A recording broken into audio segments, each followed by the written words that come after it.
Assalamualaikum warahmatullahi wabarakatuh. Perkenalkan, saya Tia Raktafalisa dengan NIM 667025447. Pada kesempatan kali ini, saya akan memaparkan hasil belajar mandiri saya mengenai definisi, ruang lingkup, dan objek kajian sosiologi.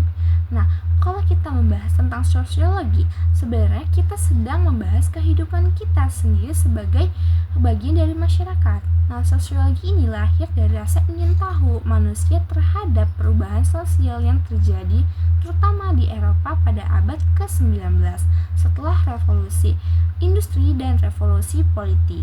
Nah, perubahan yang begitu cepat membuat para pemikir itu berusaha memahami masyarakat secara lebih sistematis dan ilmiah.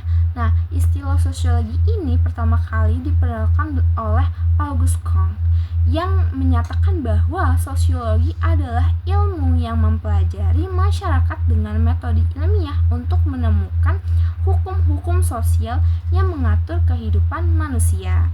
Nah, pemikiran tersebut kemudian berkembang menjadi tokoh-tokoh lain, yaitu ada Émile Durkheim yang menjelaskan bahwa sosiologi adalah ilmu yang mempelajari faktor sosial, yaitu norma, nilai, dan aturan yang berada di luar individu, tetapi memiliki kekuatan yang memaksa terhadap individu tersebut, yang artinya perilaku manusia banyak dipengaruhi oleh sistem sosial yang sudah ada sebelum individu itu tuh lahir gitu.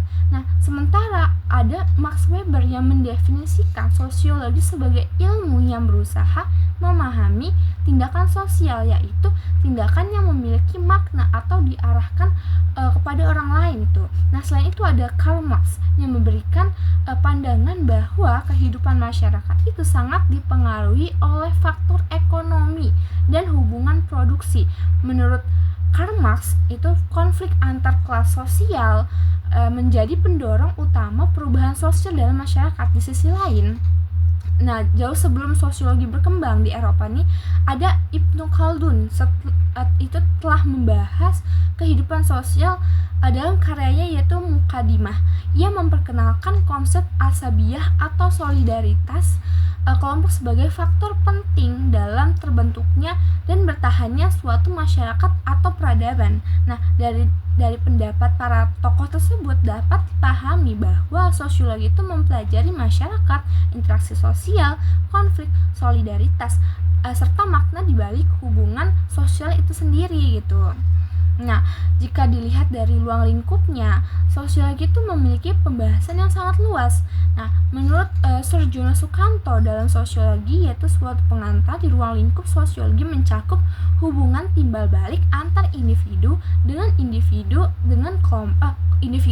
kelompok serta kelompok dengan kelompok.